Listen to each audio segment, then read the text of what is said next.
Legend of Zelda: Link's Awakening was originally released in 1993, and I vividly remember playing it on that bulky, unlit, green-screened Game Boy while sitting in church and on long car rides as a young boy. It's probably safe to say that Link's Awakening was one of my favorite games in my early childhood, and I was overjoyed when it got re-released on the Game Boy Color a few years later with extra content. With the 2019 remake from the Nintendo Switch coming out, I figured it was time to go back and re-examine a classic that I used to love so much as a kid, and see how well it holds up 25 plus years later. As it turns out, Link's Awakening is still really good. Surprisingly good, actually, considering it's one of the oldest games in the series on one of the most primitive Nintendo devices. The only thing really holding it back is the sheer limitations of the Game Boy, only being able to render a very small resolution and only having 2 buttons to work with. Otherwise, the actual game designs feel timelessly classic, which makes sense seeing as later games in the series seem to have taken a strong influence from Link's Awakening. Its impact on the series is especially noteworthy considering it originated a lot of elements that have now become Zelda staples, like playing songs on musical instruments to produce various effects, trading sequences, collectibles that lead to extra rewards, fishing, owl and companion characters, and more. It is, as far as I'm concerned, a quintessential Zelda game and ranks among the series' best, easily making my top 5 and maybe even having a case for top 3.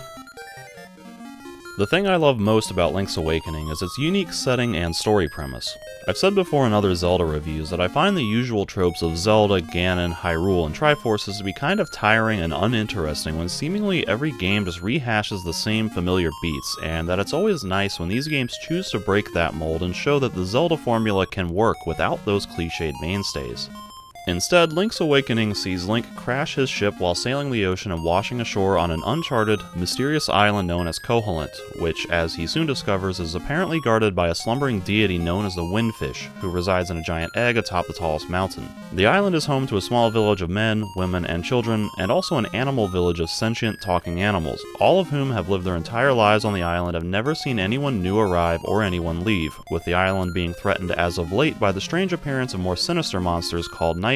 around the island. According to rumors, the only way to leave the island is to wake the Windfish, which then sets Link on his quest to assemble the 8 instruments of the Sirens by defeating the nightmares and thus saving Koholint in the process, in order to play the Ballad of the Windfish atop Mount Tamaranch. Over the course of the game, Link has various interactions, encounters, and adventures with the Koholint natives, and through uncovering ancient, cryptic clues, we begin to realize that Koholint may not actually be a real place, and that awakening the Windfish might cause everyone and everything in this world to vanish out of existence, as if they were merely a figment of the slumbering Windfish's dream.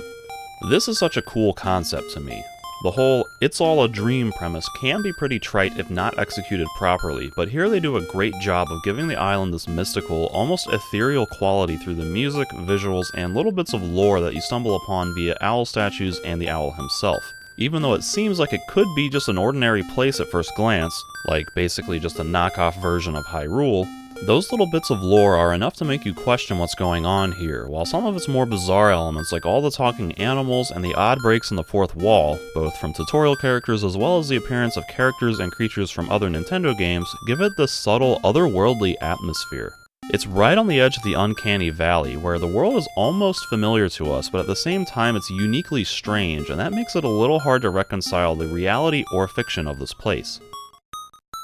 Over the course of the game, you help out pretty much all of the island's various inhabitants in some direct, personal way, and begin to develop actual relationships with them. You rescue Terran when he's transformed into a raccoon, you rescue Papal when he's stranded in the mountains, you retrieve Richard's golden leaves from his castle, you lay to rest the spirit of a ghost who hasn't been able to pass on to the afterlife, you rescue Bow Wow from moblins, and you help various characters achieve minor goals and happiness through the various stages of the trading sequence, like getting a Yoshi doll for the newborn baby to stop it from crying, or finally delivering a response letter to Mr. Right, who laments that no one ever writes him back. Interactions with Marin are particularly personal, as she's the one there to rescue you on the beach and takes you home to nurse you back to health. You take her to the animal village and listen to her sing, you rescue her when she's kidnapped by monsters, and you sit by the beach with her and listen to her dreams of becoming a seagull so she can fly across the ocean and discover a new world. It's a surprisingly touching bit of character development, considering how primitive the game's presentation is and how relatively little dialogue there is in the game.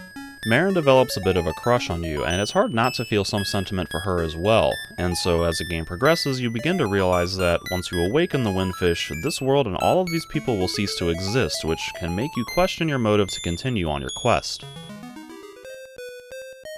The fascinating part about all of this is that the "it's all a dream" premise isn't treated as a surprising twist near the end of the game. It's not a sudden revelation meant to make you reconsider everything that's happened previously, but more as a matter of fact that is slowly uncovered and revealed well before the end, thus causing you to reconsider everything you're going to do. The game is sure to instill a minor element of doubt about all of this, emphasizing the fact that no one's ever woken the windfish before, and so who knows what will actually happen if you do. The nightmares, who serve as bosses in each of the dungeons, progressively taunt you and try to convince you that, by waking the windfish, you'll be destroying this world, which, in a way, makes you kind of a bad guy in this scenario, since you would be seemingly causing more harm to the island than even the nightmares. It paints your heroic journey to save Koholint and find a way back home in a much more questionable light, and makes you really wonder if what you're doing is actually the right thing, because all of the characters in this world are brought to life with such genuine authenticity, particularly for a Zelda game in 1993, with personalities and activities completely independent of Link's adventures, that ending their existence here on Koholint seems almost inhumane. Even if it is just a dream, these characters feel much more alive than characters in previous Zelda games, and even in some of the more recent ones.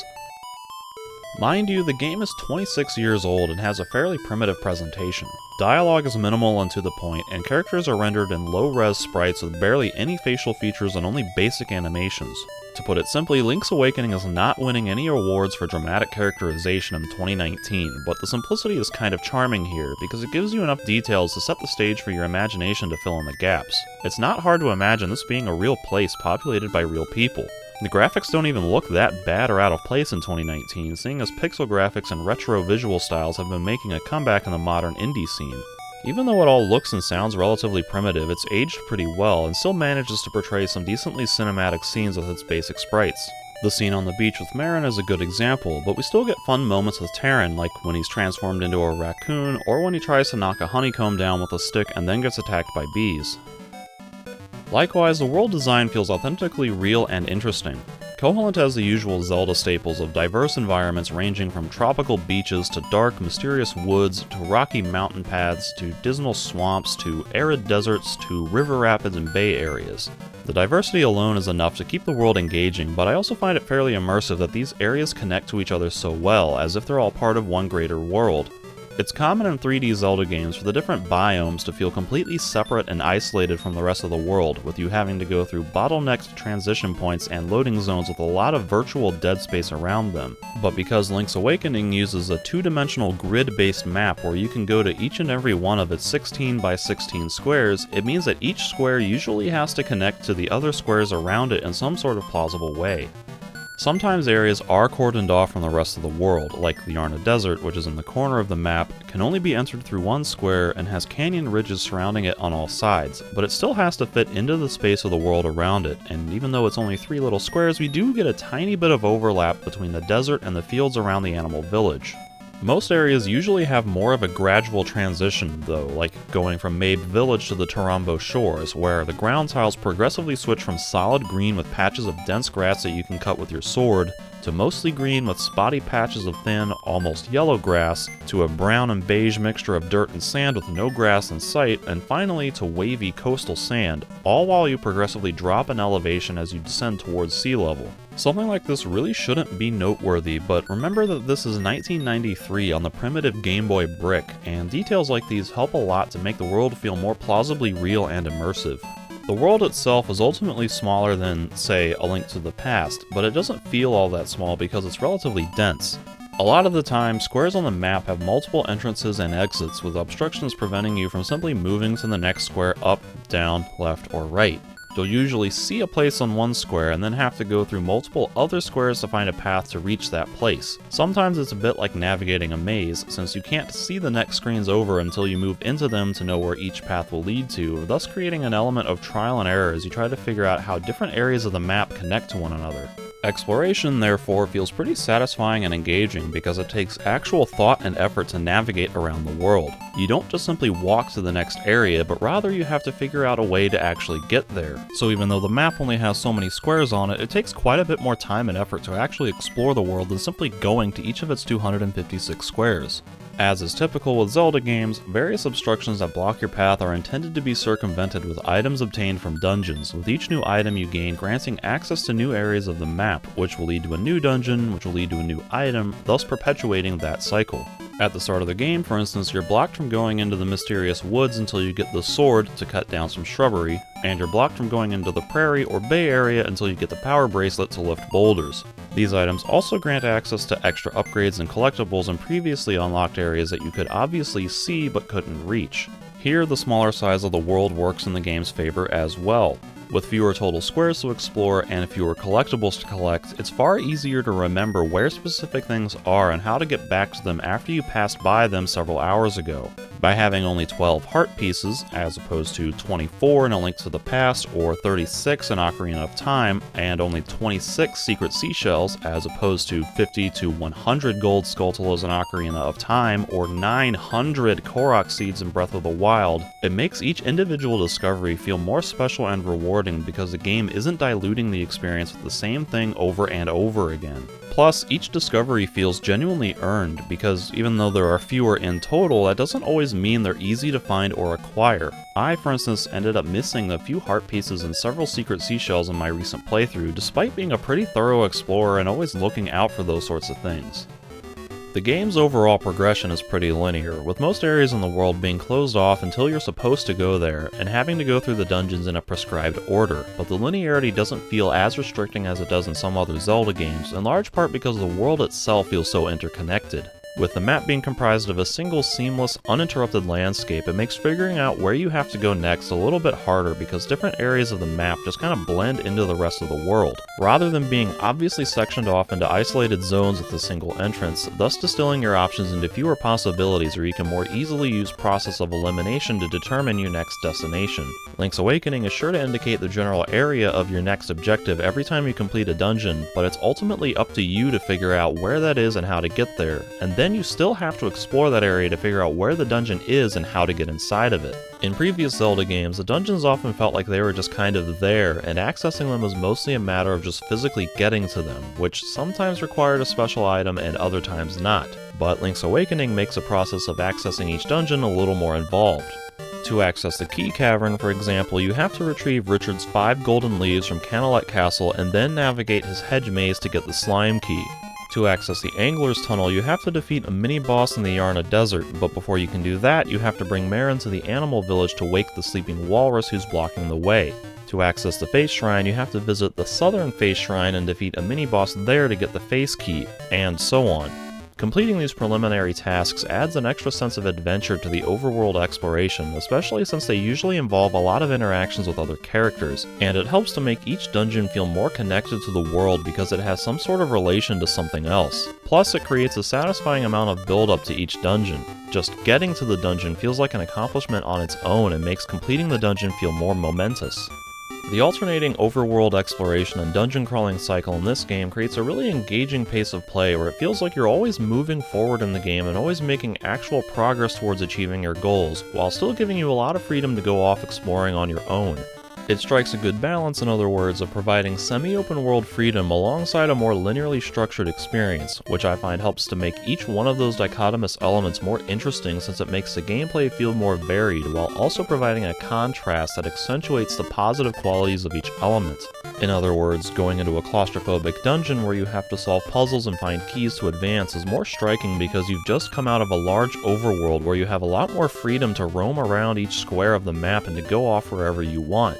Even Breath of the Wild, which focused entirely on its overworld with very little emphasis put on its dungeons, realized that you can't have just overworld in a Zelda game, hence why it has 100 mini-dungeon shrines spread all over the map. Those shrines served their purpose in Breath of the Wild, but ultimately I prefer the balance present in Link's Awakening where the dungeons have a greater, more equal share of the focus.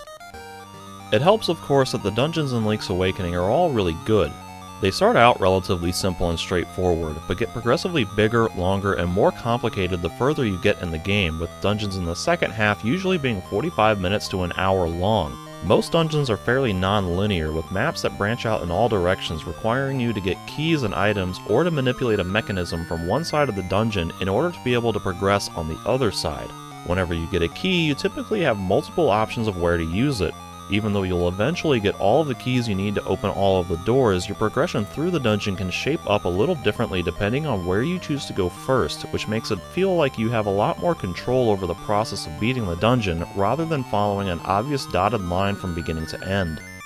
I particularly enjoy that Link's Awakening doesn't telegraph its dungeon puzzles. Modern Zelda games, starting with Ocarina of Time onward, have a tendency to show or explain things to you in a very explicit fashion. You walk into a room and the game yanks the camera away from you to pan across the room, showing you the path you have to take to reach the door on the other side, or a monster will operate a mechanism to block your path and then run out of the room, thereby showing you exactly what it does and how it works, or a companion character will forcibly interrupt the game to tell you things that you could probably easily deduce on your own if they just gave you an opportunity. Link's Awakening doesn't do any of this. When you walk into a room, the puzzles are just sitting there waiting to be interacted with, and it's entirely up to you to figure out not only what they do, but what you're supposed to do with them. The puzzles themselves can be pretty devious too, with really tricky solutions to things like having to find hidden entrances to secret rooms based on the suggestive layout of the map grid, or having to kill enemies in a room in a certain order, or figuring out how to move the giant ball through Eagle's Tower while having to take alternate routes to get places yourself,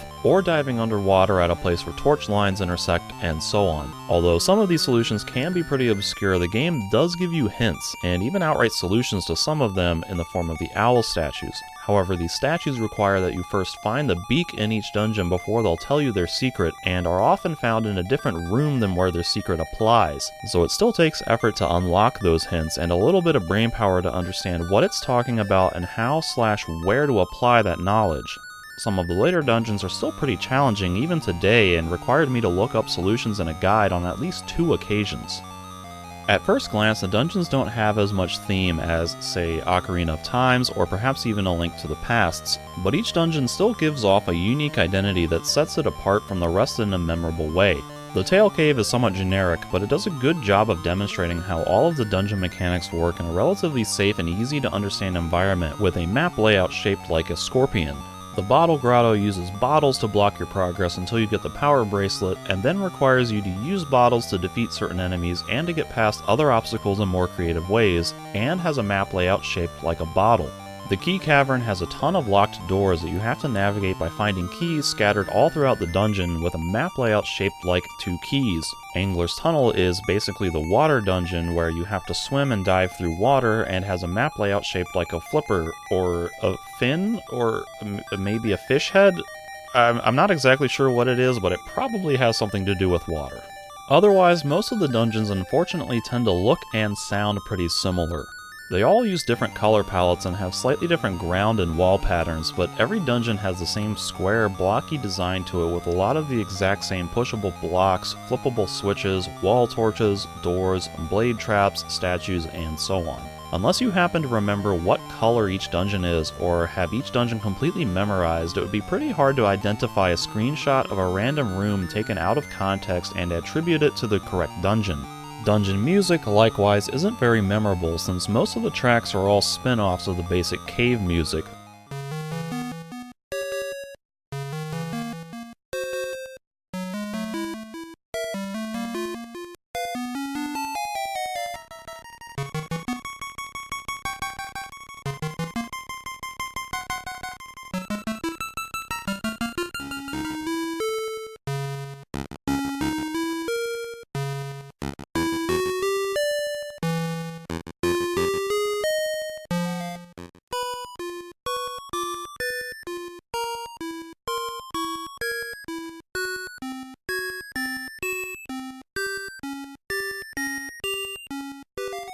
One of them is literally just the same thing but higher and faster. So rather than creating unique tones and atmospheres for each dungeon, they basically set the same tone and atmosphere, but with minor variations to keep it from getting repetitive. It's a welcome change, seeing as the previous games all reused the exact same music for every dungeon, but it's only a small step forward compared to the huge leap that Ocarina of Time would take in this department a few years later. The soundtrack for the Face dungeon is the only one that really stands out in a positive way for me, since that's when it finally breaks away from that cave theme motif to give us something more radically different, which also coincides with the biggest revelation in the story that Koholint is just a dream, thus marking the home stretch of the game. Of all the dungeons, the Color Dungeon, which was added in the Game Boy Color re-release as a new hidden dungeon, probably represents its theme best, with most or all of its puzzles and mechanics dealing with the newfound addition of color to the game's visuals. As such, you have to toss colored enemies into a space with a matching color, or flip switches so that the colors are all the same, and fight enemies that blend in with the colored floor tiles. There's also these weird bouncy tiles that progressively change from green to yellow to red before they eventually break and disappear. Other than the unique theme, the rest of the dungeon is unfortunately pretty lackluster. The puzzles aren't very challenging and take hardly any effort to solve. The boss is basically just a DPS check where you spam arrows at it, and the dungeon reward, where you get the choice of either a red or blue tunic, which will double your attack power or reduce incoming damage by half respectively, is a little game-breaking. The final dungeon, likewise, where you finally get inside the windfish's egg, is incredibly anticlimactic since it's basically just a single repeating room with 4 exits, where you have to go through the exits in a prescribed sequence much like the Lost Woods in the original Legend of Zelda. The boss rush nightmares within the final dungeon are tough and pretty interesting, but actually getting to them is kind of bland and underwhelming. It's kind of interesting that the trading sequence in this game is actually mandatory, since you need to see it through to completion to get the magnifying glass, which is required to read the tiny print in one of the library books which tells you the secret path through the windfish's egg. Likewise, you'll need the bananas in order to get the monkeys to build a bridge for you to access Candlelit Castle, which is a prerequisite for getting into the Key Cavern. Fortunately, the trading sequence in Link's Awakening works pretty smoothly, since characters are sure to indicate in advance that they're interested in particular items. Just talking to people around the island, you learn that the mom wants the Yoshi doll from the game shop, Little Bow Wow likes stylish accessories, Sail the alligator collects canned food, Christine the goat's favorite flower is a hibiscus, and so on. So each time you get a new item, you should have already received some kind of hint about who might want it. Some exchanges aren't explicitly hinted at, but they're at least logically intuitive, like that the fisherman under the bridge might want a fishing hook, or that Grandma Aurora might use a broom. Collecting the secret seashells is more of a mixed bag. I like the idea of collectible items in Zelda games because it adds extra little rewards to exploration, and the fact that there are only 26 seashells makes the task of finding all of them more manageable. But it's kind of disappointing that you don't get any reward whatsoever until you get enough to claim the final reward, an upgraded sword that does double damage. That's certainly a worthwhile reward, but it means you spend the entire game collecting seashells with no real indication of what purpose they actually serve until you're already done with the collectathon. Ocarina of Time, for instance, gives you smaller rewards in progressive intervals as you obtain more gold Skulltula tokens until you eventually get the big prize when the collectathon effectively ends, which helps to build excitement and anticipation with each token you acquire and wonder what your next reward will be, with a little bit of context and assuming it'll be something better than what you got at the previous interval. In Link's Awakening, there's no build up to the grand prize because it's essentially an all or none ordeal. You do get 2 smaller rewards before reaching the 20 seashell grand prize at the 5 and 10 shell marks, but these only give you more seashells and require you to be carrying exactly 5 or 10, no more, no less. So those preliminary rewards are easy to miss and aren't really that rewarding anyway.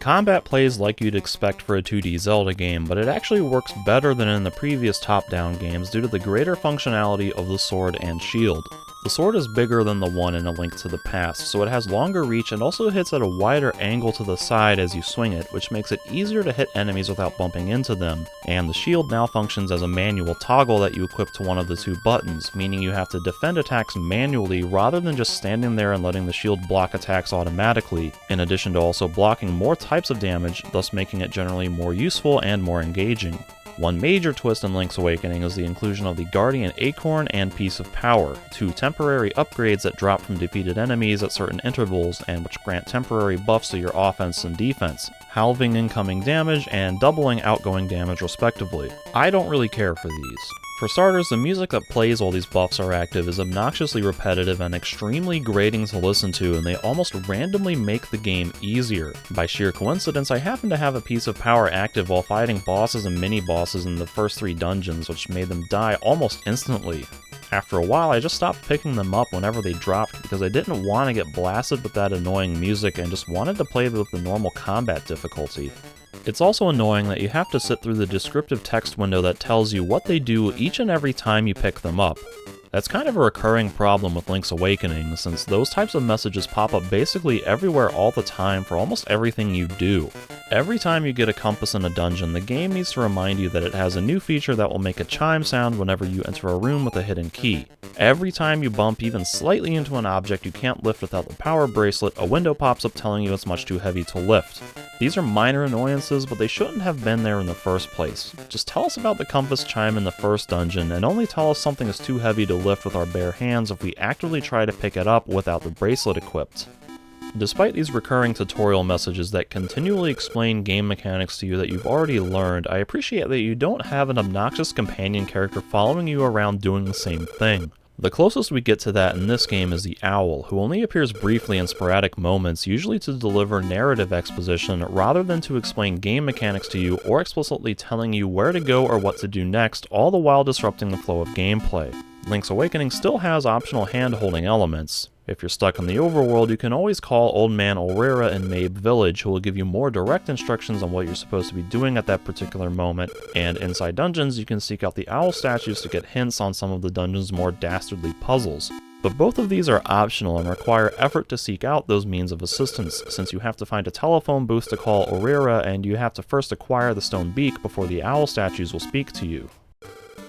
The most interesting thing about Link's Awakening, other than the story premise, has to be the bizarre inclusion of so many non-canonical elements and references from other Nintendo games. Right off the bat, we see a Chain Chomp and Yoshi doll in Mabe Village, and later encounter piranha plants, bloopers, Goombas, and thwomps in side view underground sections, all of which look and behave exactly like they do in the classic Mario games. There are tons of others beyond those, including a detailed photograph of Princess Peach, all of which sort of break the fourth wall in a way that adds to the whimsical dreamlike quality of this world. These sorts of elements are obviously not normal in a Zelda game, and so it's like a blurring of reality to see them so nonchalantly present in Link's Awakening. Then you've got other silly, somewhat zany elements like an alligator who's a collector and connoisseur of canned foods, all of the comical interactions with Terran, a bat-like demon who ironically helps you by casting a curse on you that forces you to carry more junk around, the shopkeeper going Super Saiyan or something and zapping you to death if you steal from him,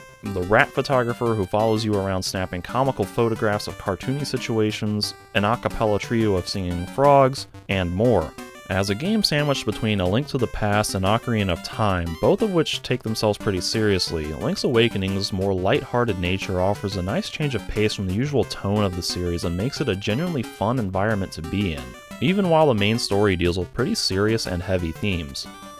The question for me, as it usually is anytime a remake is announced, is does this game actually need to be remade?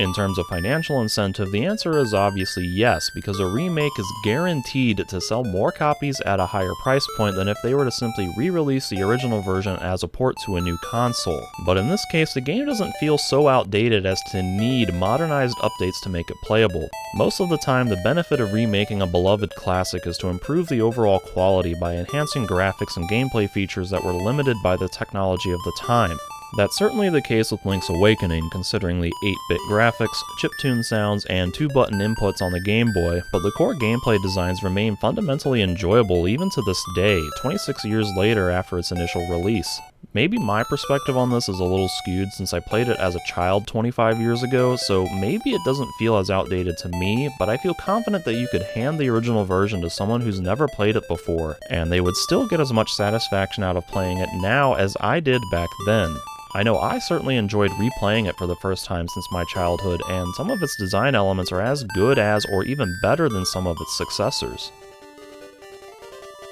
I haven't played or really even looked into the Switch remake to know what all it does, but just going off of the original version, these are the sorts of things I would want to see in a remake. Number 1. Better button mapping with dedicated sword and shield buttons and extra buttons for equipable items.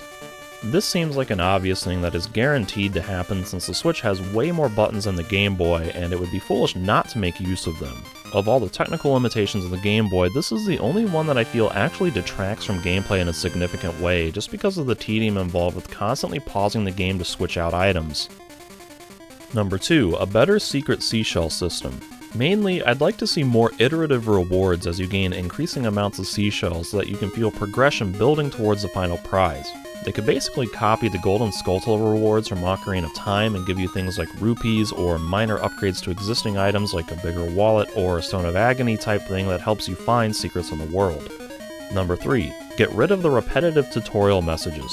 We don't need to be told how the compass works every time we find it in a dungeon, and we don't need those damn messages constantly popping up telling us that certain obstacles require a certain item to be circumvented every time we graze against one. It's just annoying and needs to go.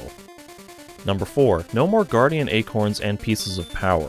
I just don't care for the variable nature that these buffs add to the game's difficulty. They're meant to be a reward for doing well in the game, buffing your defense when you defeat a certain number of enemies without getting hit, for instance, but the end result is that they just make the game significantly easier, and even if they happen at fixed intervals based on your specific actions, it still comes off feeling pretty random. Plus, the music is annoying.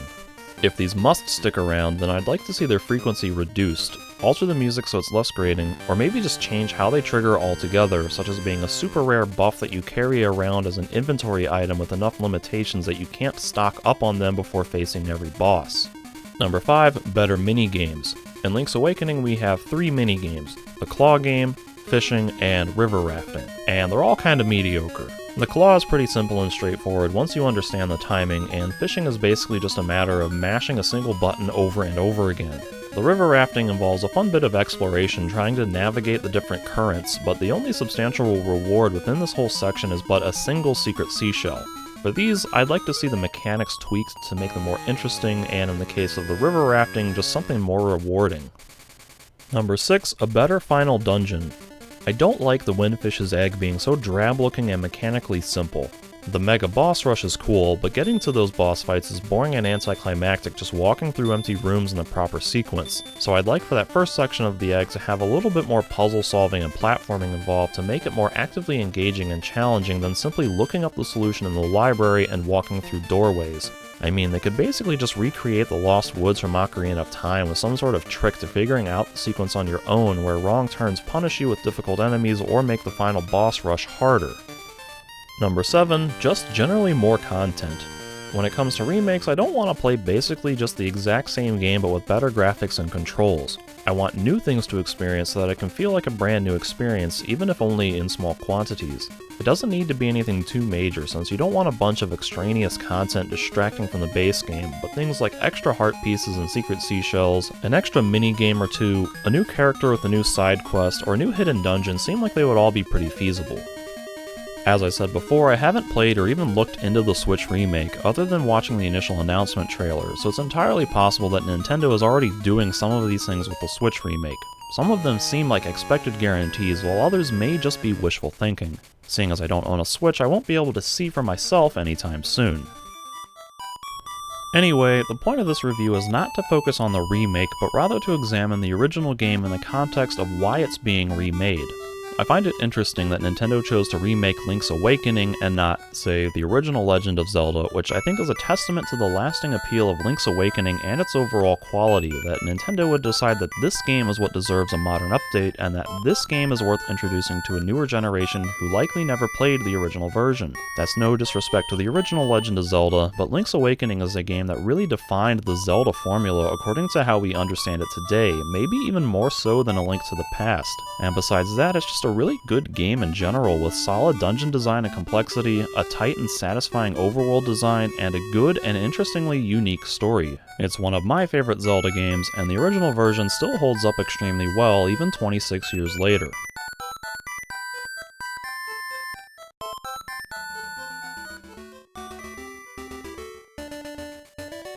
And that's all I got, folks. If you enjoyed this review, then be sure to check out my blog for 8 years worth of written reviews and other articles, and also keep an eye out for me on Twitch, where I live stream the games I'm playing. I'm also on Patreon if you want to support me that way, while gaining access to news updates, early reviews and impressions, and polls to vote on what games I play next. So thanks for watching, folks. I'll talk to you next time.